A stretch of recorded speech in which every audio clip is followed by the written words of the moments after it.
نبی صلی اللہ علیہ وسلم نے فرمایا قرآن کریم میں 30 آیات پر مشتمل ایک ایسی صورت ہے جس نے ایک آدمی کے حق میں سفارش کی حتیٰ کہ اس کی بخشش ہو گئی، اور وہ صورت تبارک الذی بیدہ الملک ہے، سورۃ الملک۔ بسم اللہ الرحمن الرحیم، شروع اللہ کے نام سے جو بے انتہا مہربان نہایت رحم فرمانے والا ہے۔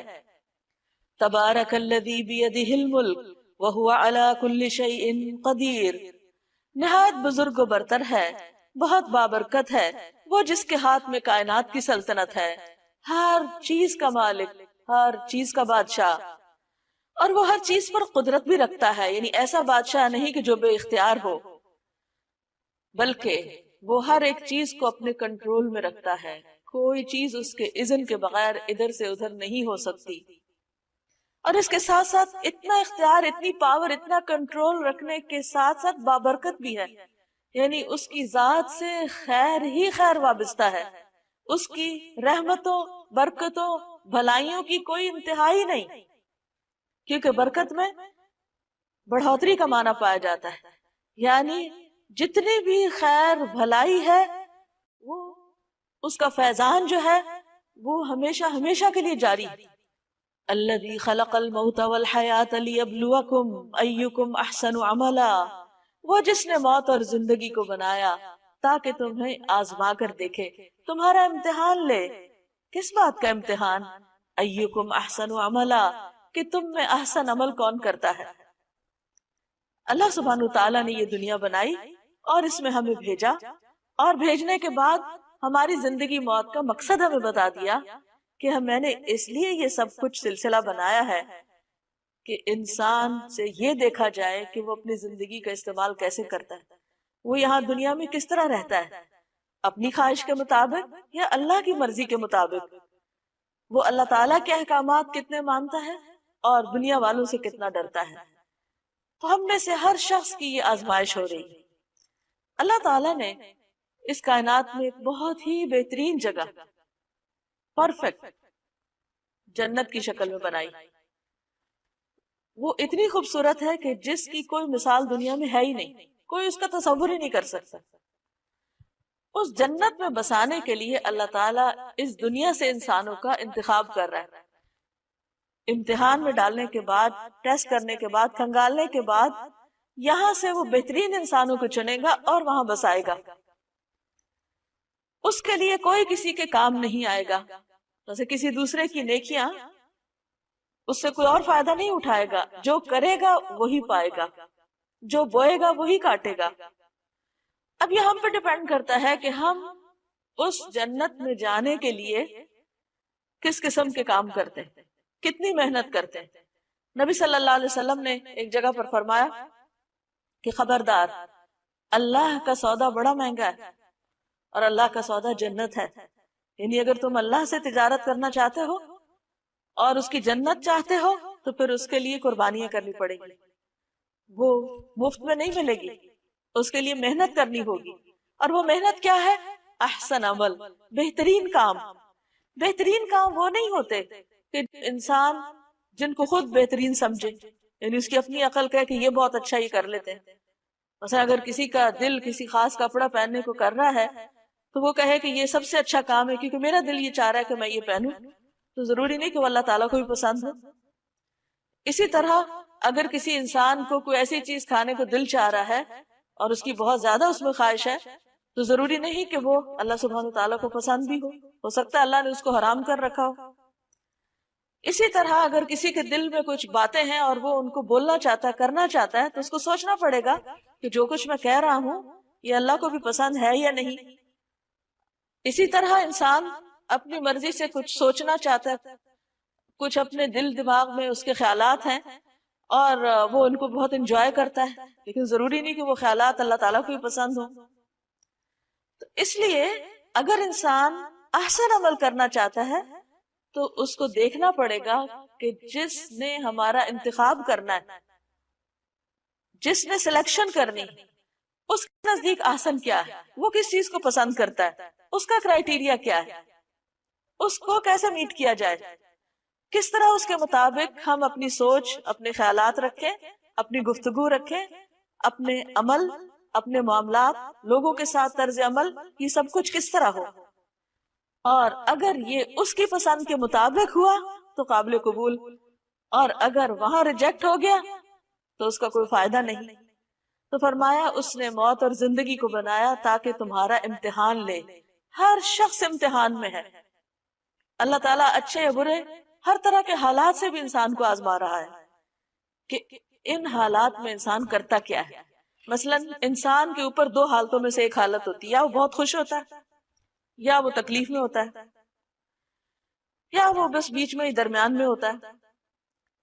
اب آپ دیکھیے کہ اگر وہ خوش ہے تو اس سے دیکھا یہ جاتا ہے کہ خوشی میں یہ کرتا کیا ہے، اللہ کی رضا کے کام یا ناراضگی کے کام، اللہ کا شکر ادا کرتا ہے یا ناشکری کرتا ہے۔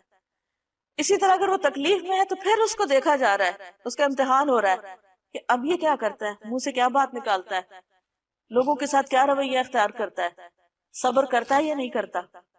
اور اگر دو کے بیچ میں ہے، یعنی نہ بہت خوش ہے نہ بہت تکلیف میں ہے، تو اس وقت کو کس طرح استعمال کر رہا ہے، یعنی روٹین میں اپنی روزمرہ زندگی کے جو اس کو اللہ تعالیٰ نے نعمتیں دی ہیں، صحت، زندگی، مال و دولت، اولاد، وقت، جوانی، ان ساری چیزوں کو کس کام میں لگا رہا ہے؟ کیا اس کا ہم اور غم صرف دنیا ہے، یا وہ اپنی ان ساری انرجی سے اور ملنے والی ساری نعمتوں سے کوئی اچھے کام بھی کر رہا ہے جس میں خلق خدا کا بھلا ہو، یا اس کی اپنی آخرت کے لیے چیزیں فائدہ مند ہو، خواہ وہ اللہ تعالیٰ کی براہ راست عبادت کا کوئی کام ہو یا بندوں کی خدمت کا کوئی کام، کیونکہ یہ زندگی بیکار گزارنے کے لیے نہیں ملی۔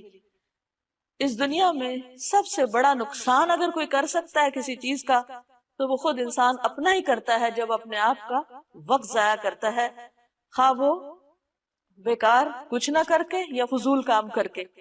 اس لیے جنت الفردوس میں جانے والوں کی جو صفات قرآن مجید میں بیان ہوئی ہیں، ان میں سے ایک صفت یہ ہے کہ والذین هم عن اللغو معرضون، کہ وہ ایسے کاموں سے پرہیز کرتے ہیں جو لغو ہوتے ہیں، بیکار ہوتے ہیں، جن کا نہ دنیا میں فائدہ اور نہ آخرت میں فائدہ، ادھر ادھر کی فضول باتیں، ادھر ادھر کے لوگوں کے حالات میں تجسس، اور بعض اوقات وہ غلط رستے پر بھی انسان کو ڈال دیتے ہیں۔ تو ہم میں سے ہر شخص جس کو اللہ نے عقل سمجھ دی ہے، اس کو اپنی یہ زندگی سوچ سمجھ کے بسر کرنی ہے، اور ہر روز اپنا محاسبہ کرنا ہے کہ آج کا دن میں نے اللہ کی اطاعت میں گزارا ہے یا نافرمانی کے کاموں میں گزارا ہے۔ جو بھی کام میں نے کیا ان میں میری نیت اللہ کو خوش کرنا تھی یا بندوں کے دکھاوے کے لیے وہ کام کیا؟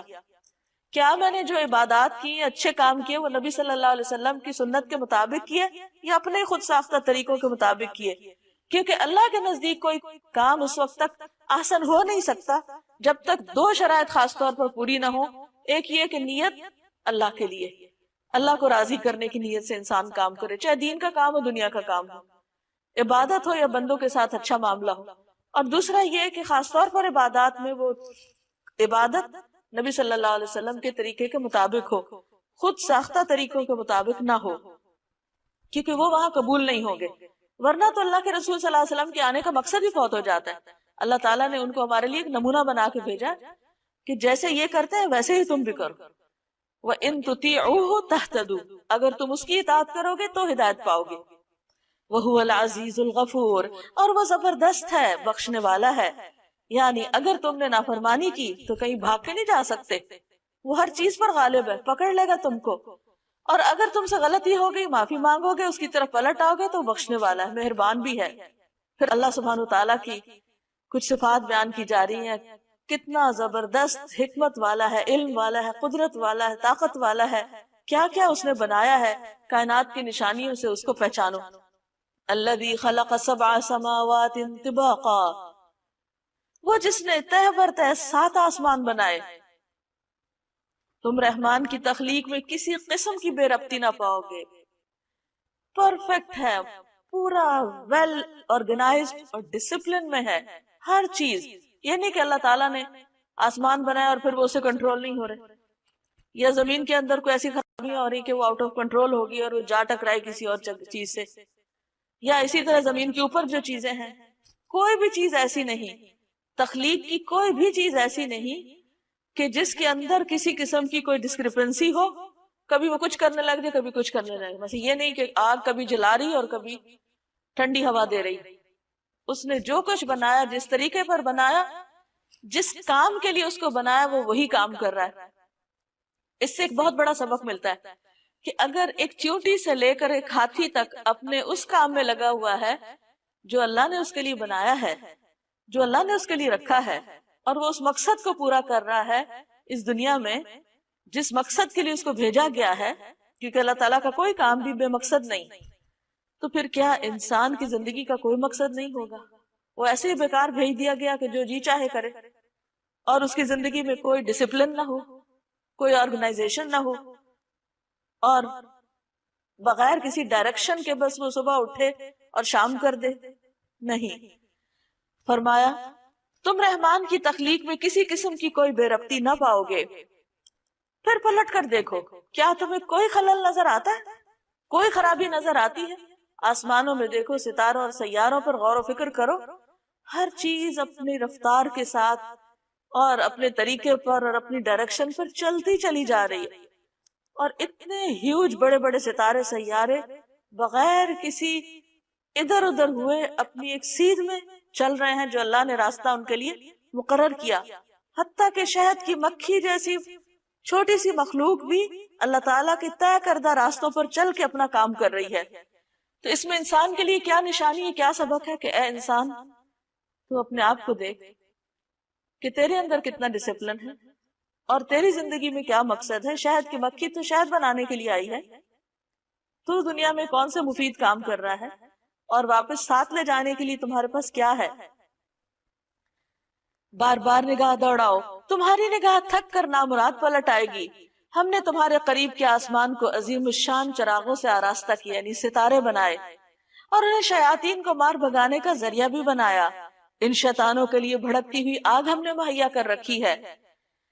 جن لوگوں نے اپنے رب سے کفر کیا ہے، اپنے رب کو نہیں مانتے، ان کے لیے جہنم کا عذاب ہے اور وہ بہت ہی برا ٹھکانہ ہے. جب وہ اس میں پھینکے جائیں گے تو اس کے دھاڑنے کی ہولناک آواز سنیں گے، اور وہ جوش کھا رہی ہوگی، شدت غضب سے پھٹی جا رہی ہوگی. ہر بار جب کوئی انبوہ اس میں ڈالا جائے گا، اس کے کارندے ان لوگوں سے پوچھیں گے کیا تمہارے پاس کوئی خبردار کرنے والا نہیں آیا تھا؟ وہ جواب دیں گے ہاں، خبردار کرنے والا ہمارے پاس آیا تھا، مگر ہم نے اسے جھٹلا دیا اور کہا اللہ نے کچھ بھی نازل نہیں کیا، یہ تم لوگ خود ہی اپنے پاس سے باتیں بنا رہے ہو. ان انتم الا فی ضلال کبیر، تم بڑی گمراہی میں پڑے ہوئے ہو. یعنی ہدایت کے رستے کی طرف بلانے والے پیغمبر ہوں یا ان کے بعد دوسرے لوگ ہوں، انہوں نے انہی کو غلط ثابت کر دیا اپنے تئیں. وقالوا لو كنا نسمع او نعقل ما كنا في اصحاب السعیر، اور وہ کہیں گے کاش ہم سنتے یا سمجھتے تو آج اس بھڑکتی ہوئی آگ کے سزاواروں میں شامل نہ ہوتے. یعنی اس دن ان کو جو ریگریٹس ہوں گے، جو ندامت اور حسرت ہوگی، وہ کس بات پر؟ کاش ہم حق کی بات سن تو لیتے، ہم نے تو سننے سے انکار کر دیا. تو جو شخص آج نہیں سنتا خیر کی، حق کی بات، وہ کل قیامت کے دن سخت پچھتائے گا. اور پھر یہ کہ صرف ایسا نہیں سننا کہ بغیر سمجھے اس کو سن لیا جائے، ساتھ ہی کہا او ناقلو، یعنی عقل کا استعمال ضروری ہے. آنکھیں بند کر کے انسان کسی کے پیچھے نہ چلے، اس طرح وہ اپنے قصور کا خود اعتراف کر لیں گے. لعنت ہے ان دوزخیوں پر. ان الذین یخشون ربهم بالغیب لهم مغفرۃ واجر کبیر، جو لوگ بن دیکھے اپنے رب سے ڈرتے ہیں، یقیناً ان کے لیے مغفرت ہے اور بڑا اجر ہے. تم خواہ چپکے سے بات کرو یا اونچی آواز سے، اللہ کے لیے یکساں ہے، وہ تو دلوں کا حال تک جانتا ہے. کیا وہی نہ جانے گا جس نے پیدا کیا، حالانکہ وہ باریک بین اور باخبر ہے. وہی تو ہے جس نے تمہارے لیے زمین کو تابع کیا، چلو اس کے سینے پر اور کھاؤ خدا کا رزق، یعنی اللہ کا رزق کھاؤ. اسی کے حضور تمہیں دوبارہ زندہ ہو کر جانا ہے. یعنی اللہ کی نعمتیں استعمال کرو لیکن اللہ کو نہ بھولو. یعنی اللہ تعالیٰ نے زمین پہ یہ سب کچھ اس لیے نہیں پیدا کیا کہ انسان اس کو استعمال نہ کرے، لیکن جس چیز سے منع کیا وہ یہ کہ اللہ کا کھا کے اللہ کا وفادار بنے، اس کا شکر گزار بنے.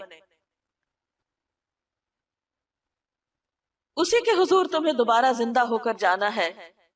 کیا تم اس سے بے خوف ہو کہ وہ جو آسمان میں ہے تمہیں زمین میں دھسا دے؟ یعنی کیسے غافل ہو کے سوتے ہو تم، کیسے اس کو بھول کر دنیا میں چل پھر رہے ہو؟ تمہیں ڈر نہیں لگتا کہ اللہ تعالیٰ جہاں تم کھڑے ہو اسی زمین کے حصے کو پھاڑ کے تمہیں اس کے اندر ڈال دے اور زمین تمہیں لے کے اندر کی طرف لڑک جائے، اور کئی دفعہ ایسے ہوتا بھی ہے، لینڈ سلائڈنگ وغیرہ، اور یکایک یہ زمین جھکولے کھانے لگے، یعنی اللہ کی زمین پر تم نافرمانی کے ساتھ کیوں چل پھر رہے ہو؟ کیا تم اس سے بے خوف ہو کہ وہ جو آسمان میں ہے تم پر پتھراؤ کرنے والی ہوا بھیج دے؟ پھر تمہیں معلوم ہو جائے گا کہ میری تنبیہ کیسی ہوتی ہے۔ ان سے پہلے گزرے ہوئے لوگ جھٹلا چکے ہیں، پھر دیکھ لو کہ میری گرفت کیسی سخت تھی۔ کیا یہ لوگ اپنے اوپر اڑنے والے پرندوں کو پر پھیلائے اور سکیڑتے نہیں دیکھتے؟ یعنی اللہ کی نشانیاں تو بے شمار ہیں، یعنی ایک پرندے کا ہوا میں اڑنا ایک میریکل سے کم نہیں، لیکن تم غور ہی نہیں کرتے، اس کو فار گرانٹیڈ لیتے ہو کہ بس ہاں ٹھیک ہے اللہ نے بنا دی، اڑ رہے ہیں وہ۔ اس میں بہت بڑا سبق ہے تمہارے لیے، انہیں غور سے دیکھو، شعوری طور پر دیکھو۔ رحمان کے سوا کوئی نہیں جو انہیں تھامے ہوئے ہو، یعنی جو ایک پرندہ بھی اڑ رہا ہے تو اللہ کی حفاظت میں اڑ رہا ہے۔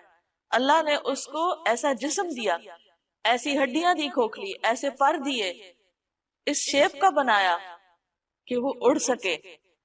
اللہ تعالیٰ نے ہی اس کو یہ طریقہ بھی سکھایا، اور پھر اس کو اپنی حفاظت بھی دی، پناہ بھی دی۔ وہی ہر چیز کا نگہبان ہے، یعنی جو پرندوں کی حفاظت کر رہا ہے وہی باقی ہر چیز کی حفاظت کرتا ہے۔ بتاؤ آخر وہ کون سا لشکر تمہارے پاس ہے جو رحمان کے مقابلے میں تمہاری مدد کر سکتا ہو؟ حقیقت یہ ہے کہ یہ منکرین دھوکے میں پڑے ہوئے ہیں۔ یا پھر بتاؤ کون ہے جو تمہیں رزق دے سکتا ہے؟ اگر رحمان اپنا رزق روک لے تو پھر اس کا رزق پا کر اس کا شکر کیوں نہیں ادا کرتے؟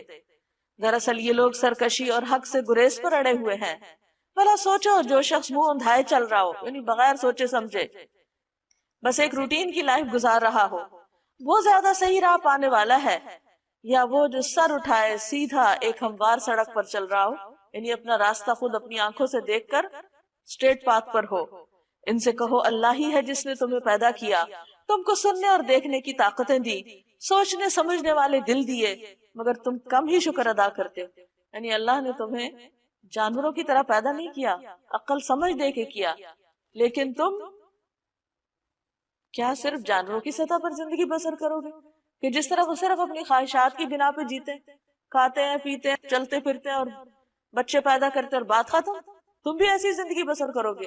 نہیں، اللہ نے تمہیں اپنی عبادت کے لیے پیدا کیا، وہ تو اپنی ان بیسک نیڈز کے ساتھ ساتھ اللہ کا ذکر بھی کرتے رہتے ہیں۔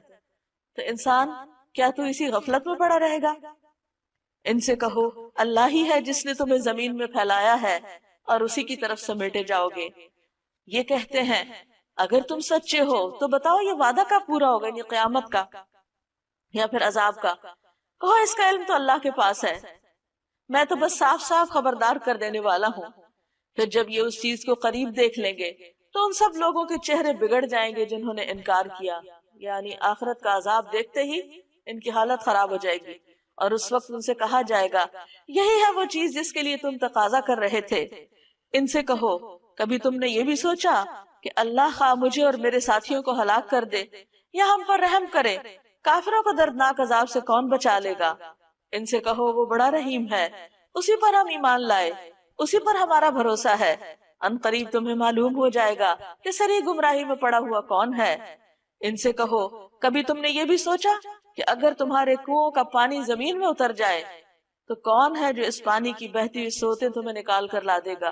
یعنی اس زمین پر جو کچھ ہے اللہ کا ہے، اگر تم اس سے فائدہ اٹھا رہے ہو تو اللہ کے اذن سے فائدہ اٹھا رہے ہو، اور اگر وہ اپنی نعمتیں واپس لے لے تو تمہارے پاس کوئی زور نہیں کہ تم ان نعمتوں کو اپنی طاقت سے لے آؤ۔